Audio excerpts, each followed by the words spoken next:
Hey, what's going on, guys? My name is KarQ. Welcome to the KarKives, the KarQ Archives YouTube channel. This is my second channel, a lot more personal and candid compared to my main channel, where I covered today's ginormous beta 1.1 balance patch that occurred. It's been about a week since the first original beta patch, and it's been about a week since I did this tier list. What you see on the screen is last week's first beta patch tier list. With all of today's changes, I'm gonna make adjustments to who I think is S, A, B, C, or D tier for the average player for solo queue, not in professional play. So I'm just gonna go from top down. Soldier 76 received a bunch of nerfs today. He had his damage reduced, his sprint distance reduced, and I believe his tactical visor does crit, which is a nice buff, but the fall off damage is now applies to it. So with all those nerfs, those like 3 nerfs and like 1 decent change if you can aim and get the headshot and visor. Despite all that, I actually still think Soldier is great. I know it's a 10%. It matters on a few breakpoints, but generally speaking, the overall power of not having that extra off tank to peel, less shields to shoot, self-sufficiency in the the biotic healing, and he can still sprint around at a pretty good pace. If we replay the side-by-side of the changes today, it's not that noticeable. So all things considered, I'm keeping Soldier at S tier. For Moira, I'm actually going to also keep her at S tier. She did not receive any changes at all in today's patch, so she's still the menace that she once was in last week's patch. Still heals a crap ton, can still duel every divey hero, has a great survivability button. For the average player, this is going to be really high. I believe they're already playing her in the Overwatch League, although some teams right now are running Ana because they're running a Winston tank, but we'll get to that in a bit. But honestly, for most players, Moira is still S tier. D.Va received no changes, and I'm still going to keep her on A tier because she's a versatile hero and all that fun stuff. Doomfist, same thing. He's still really good. I think they adjusted a couple of bug fixes for him, but all things considered, he is still a solid fundamental hero once you kind of get to know his new kit. Blocking his 100 damage resets the cooldown going in and out. For solo queue, he can be a menace. Orisa, same thing, received no changes. A lot of people who are playing the beta have been saying, damn, Orisa's really oppressive. I don't think we're going to see much of her in the Overwatch League, because I said it last time in the beta tier list that Orisa has weaknesses. She's slow and in close range only, and at the highest level, if you can execute fast-paced dive, Orisa kind of falls behind in that sense. But I still think she's really good, don't get me wrong, so I'm going to keep her there. Now, the first change we're going to see is Sigma. He didn't receive any changes in this patch note, but like honestly, the more I played the beta over the past week, and based on all the changes we're seeing, all we're seeing today for the tanks especially, I think we're seeing a bunch of Winston buffs, ball buffs, and Roadhog buffs. I'm actually gonna knock Sigma down to just playable. I realized that, like, honestly, Doomfist counters the shit out of Sigma, and now Roadhog can sort of counter Sigma in that sense because he can cancel the whole hog. Nothing gets his whole hog doesn't get canceled by rock. So I don't know, I'm gonna knock him down a tier and bring him to playable only. Sombra received a nerf with just the stealth movement speed, but that's it, so I'm gonna keep her on good. No changes there. Ana actually received 2 changes. One, her ammo actually went up from 12 to 15. That's a pretty decent buff, but then they reduced the biotic nade duration to 3 seconds, the anti-effect, which is a pretty significant nerf. But honestly, all things considered, she's still a very impactful hero. The self-healing is so good for you to go off on your own and play solo. Good heals. Nano Boost is still really, really good and synergizes with Monkey, which we'll get to in a bit. And Lucio, he actually received a little bit of self-healing nerfs because he was a little bit too good, but I only rated him as good in the last patch. But honestly, the entire week I've been playing the beta patch, people were right. He's honestly so good. Like, I always say, like, if you can wall ride, yes, he's S tier. If you're like, meh, he's good. But, I mean, we're 6 years into Overwatch. If you can't wall ride decently, I mean, what are you even doing on this hero?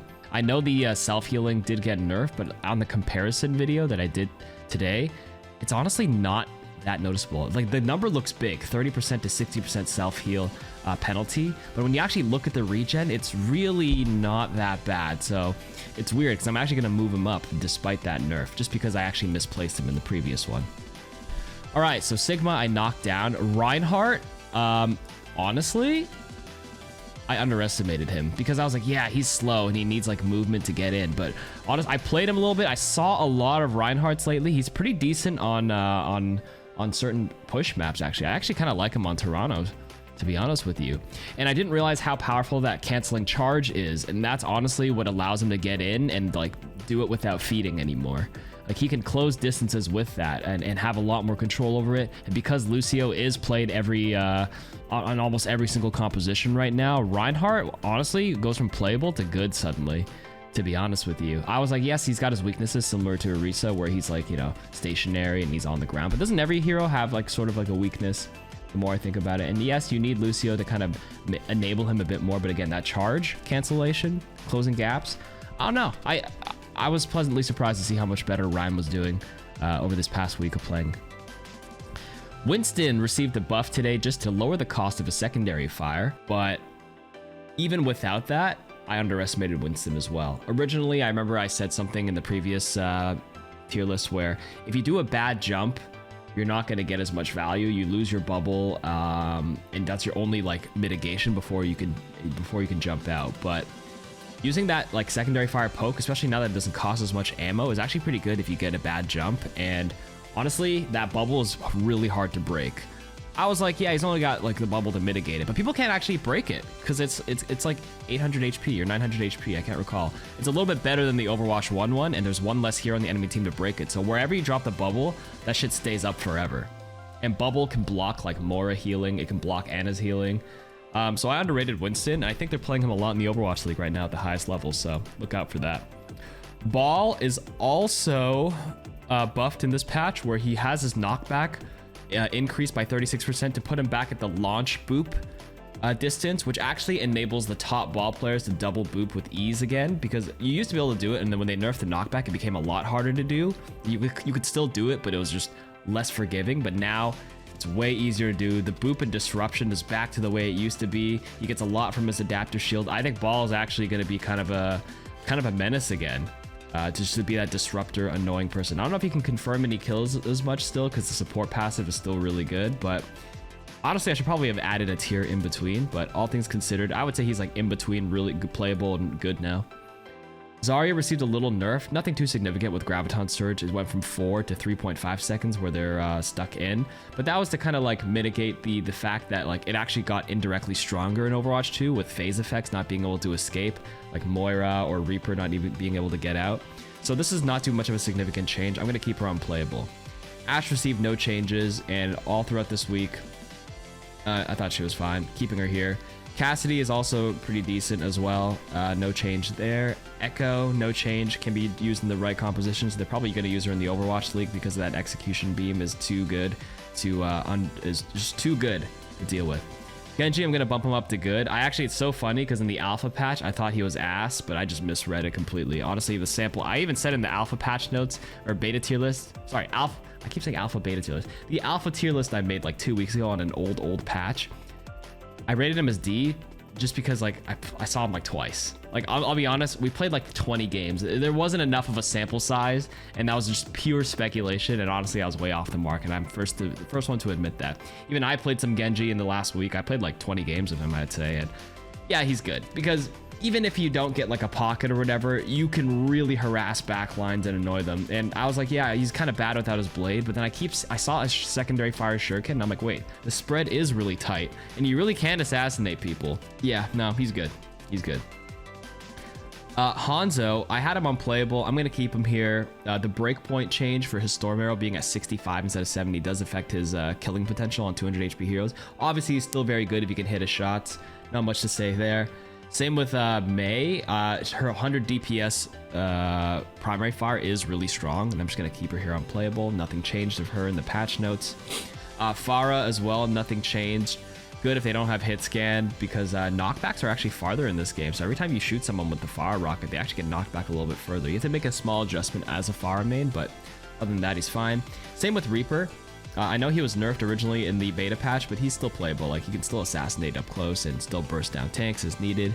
And honestly, if Monkey's being played a lot, like Reaper would actually, like, if we were doing like a meta tier list, he would be rated higher because we're going to see a lot more Monkeys now. Monkeys and Rhines.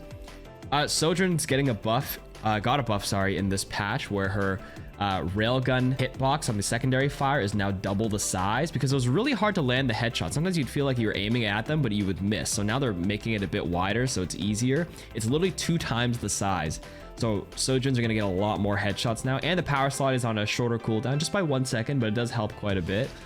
Honestly, Sojourn was S to A tier in the alpha because, funniest story, that hitbox on her secondary fire was at that size, if I recall correctly. Don't quote me on that. I think it was bigger originally, and they shrunk it, which is what you guys all played on. But in the alpha, everybody thought she was OP because she couldn't really miss on the secondary fire. So now, with it being at the size that it was in the alpha, I'm a little worried that it's going to be really good again. So I'm going to actually bump her up to good. But again, I haven't actually played this patch yet. This is just literally day one. I'm just speculating the tier list right now. I'm doing this for content, okay? Speculation's fun. Tracer, I'm still going to keep her on playable. Like, she's still really good and the highest hand at the hands of the top players. But she's going to be good for most players. That 6 damage to 5 damage nerf that came with the beta, you can definitely feel it. And honestly, for Tracer, if you're blinking around trying to assassinate a support and like you're kind of bad with your blinks, you miss your blink melee or something and you're caught in your reload animation, the support that you're like trying to shoot is gonna actually start regenerating. And especially now that Zen has 225 HP, which we'll get to in a bit, and he's got that knockback, the new snap kick boot kick to knock you away if you get close for a melee. I don't know, Tracer's kind of like, she would fall down a tier in those matchups specifically, but overall she's still playable, really good in the highest hands. Widowmaker, I put her on playable, but honestly, I actually think she's good. Like, she's like, there's so much less stuff in the way for you to land your headshot. So many 200 HP heroes, right? Only 1 tank, mostly not shield. So then there's like 4 other heroes that are one-shottable walking around that are actually quite killable. Like, as long as they're not running super heavy dive where they're making your life miserable, you would keep her on playable. But I would argue she's actually really fucking good. I don't know. Every single Widow game I've been playing, I've been popping off, but it might just be me anecdotally. But if they don't run the right comp to dive you, like they're running an Orisa comp, like, man, you're just gonna thrive on Widow. Just play the long ass sight lines and you're just gonna own. Baptiste, I still think I actually think he's better than people say, especially I play BAP a lot with Orisa and Reinhardt. And I think he's actually really good in those situations. And he got a buff today where he gets 13 ammo instead of 10, which is going to be really nice to sustain people. So I don't know, he's actually a better than playable, I would say. I would say he's kind of like a tier in between. Brig received a buff today where the knockback distance is doubled, and I kept her on playable last patch, but I'm actually going to bump her up to good because the more I played Brig in the beta, the better I've been able to adjust to the no stun. And like the stun now, instead of stunning, it now even has a double knockback effect, which is like kind of peel in a way as well, right? To help peel. And especially with Zen getting buffed in this, like Brig Zen is I think is gonna make a huge comeback in the high elo meta. And Brig is like really good. That 50 damage bash, 70 damage boop into a swing, 155 damage. I was assassinating people. The burst damage is crazy, and I really think Brig is good, to be honest with you, really good. Mercy, still playable, still, I wouldn't say she's niche. I mean, she kind of is, because you kind of play her with specific comps, like specific heroes to pocket, but like, she's still like, I actually think people severely underrate her. Like, she does her job just fine, so not much else to say there. And finally, for Zen, for this tier that I had last time, I'm gonna throw him all the way up to great, because I'm here to overreact. And Zen got 2 major buffs, 25 extra shields, so he's 225 HP, which changes breakpoints for so many heroes to burst him down. It's way harder to one-clip him now as Tracer. And he's got that new passive snap kick that does 45 damage instead of 30 up close, and it has like the distance of a Lucio boop knockback effect. Like, he is gonna be scary because he's gonna keep a perma discord on somebody. His survivability went up tenfold with that extra HP and that knockback ability, self peel. And he's got that regen with all that shield HP plus the support passive, which gives him 45 HP per second. Zen is now goated. Go off, my Zen mains. Give him the boot, give him the Sparta kick. Bastion, I'm still gonna keep him as playable, just because like he's like really niche, still niche but playable, just because I don't know, his hitbox is so big. Like, he does a lot of DPS, and if you can flank, like go over like a rooftop and flank or something, sure, you can be really strong if no one deals with him. Like, I feel like he's gonna be a menace in lower elos and people don't know how to handle him, but when he goes mobile and like people in high elos know how to focus him down, like, he's not that good. But for the average player, for most of you guys, like, he's still playable. He's niche, right?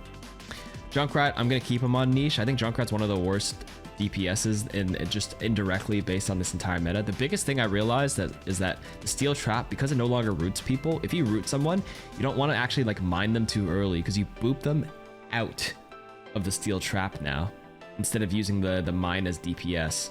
Like it kind of matters in those contexts, and because people are so mobile, you know, he might not be able to be played all the time. Like, he's still playable. Niche, of course. Like, good maps like Lijiang Center, Lijiang Tower, Control Center, still really great maps for him to bounce and, you know, dive bomb people, but I'll keep him in this tier. Same with Torbjorn. Honestly, the overhealth that he gains from pressing his overload is such a big step down from his Overwatch 1 version where he gained armor, because overhealth doesn't have any special properties besides not giving all charge. But natural gaining armor when pressing overload was actually really powerful, but now he doesn't have that anymore, so I don't know. Keeping him on niche.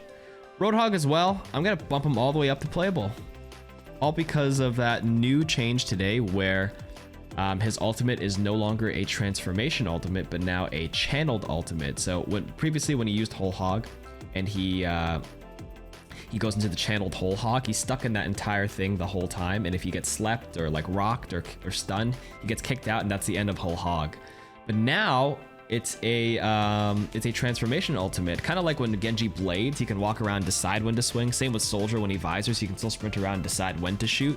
And if you get slept or stunned and someone wakes you up, then like you can still carry on. Same thing with Roadhog now, where if you pop the Whole Hog, you can stop it, walk around, self-heal. Like sometimes when you press Whole Hog before you're getting bursted down, like you'd be slower because you can't move as quick, and then you just die. But now you can stop, pop your take a breather to get extra tanky and gain all your HP back, and then carry on and continue. You can also stop and then like hook a Sigma who's like trying to suck off your Whole Hog to cancel him out. It increases like the skill and allows for a lot more counterplay with his ultimate specifically.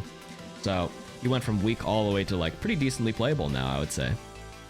I'm gonna put him here just because I kind of put tanks, DPS, supports in that order. And then finally, Symmetra. I think a lot of people were like, the more I played against Symmetra in a few maps, and like she's still like pretty decent. She can charge up her beam pretty well. I keep forgetting she has 225 health instead of 200, which is pretty nice.